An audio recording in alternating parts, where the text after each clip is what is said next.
the tragic news that WWE family member for life, Wyndham Rotunda, also known as Bray Wyatt, has unexpectedly passed away today. Our thoughts are with his family, and we ask everyone to respect their privacy at this time. Um, that just went out right as we were going on air. Um, You say Bray Wyatt's passed away. that comes from Triple H's official Twitter account. God, man. Um, um, that I didn't mean to drop that right there, but I saw it in the chat, and then I just confirmed it through Triple H's Twitter. Um, we I mean, I don't even have words, man. I don't even have words for it. I don't even know what to say. no, I'm at no, a loss right now. we know that he took time off for an undisclosed injury or illness, and I, you know, I'm I'm speechless as well. This is not what we thought we were going to be talking about at this very moment. Should we take a break real quick, Book, and gather some Yeah. Let's thoughts take a here? break and regroup. Stick around, guys. You're in the Hall of Fame. We'll be back in a sec.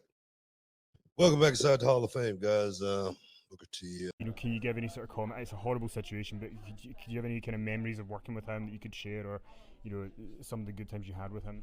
I'm gonna be real honest about it. I'm still kind of numb from it. When I think of Bray, all I think about is his laugh and his smile, and how no matter what we're doing, how excited he was to see me and give me a hug. And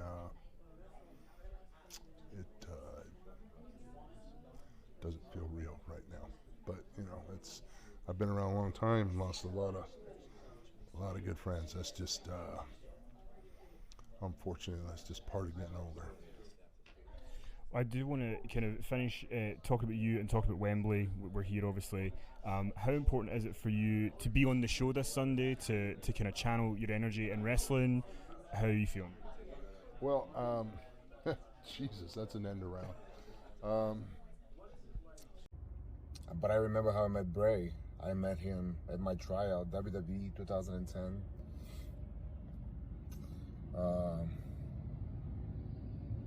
When everybody gets in the ring, like before the show, and everybody's kind of trying new moves and, trying to figure things out. And I was just an extra on the outside.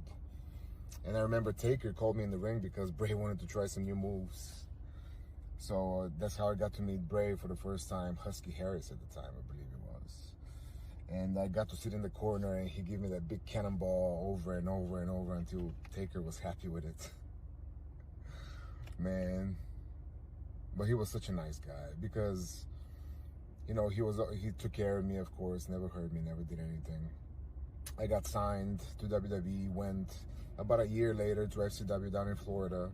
And I never expected anybody to remember me. I was there for like a brief 30 seconds or 30 minutes or whatever it was at the tryout. But I remember Bray or Wyndham, as soon as he saw me, he was like, "Hey, I remember you. You were at SummerSlam. I did all these moves." And they make me just feel so good, man, because especially going a new guy in a WWE developmental, and all you hear is like people step on toes and like trying to get your job, and you feel insecure as soon as you get there. Especially me, when I was working just like maybe 3 years in the business, I was green as a grass. But Bray just saying that just made me so much more like welcomed. And that's who he was, man. He was a guy who just made you feel welcomed. It was so like, he could be so gentle, can be so aggressive at the same time, but you can have any kind of conversation with him. His brain never stopped working. And I remember I just showed my wife, like, one of my first matches in FCW was against Bray. And man, so many memories. But yeah, I'm not a sad day. Very sad day. We all love Bray. We love your family. We're gonna miss you, my man. Rest easy, rest in peace. Say hello to Brody. And we'll see you when the time is right.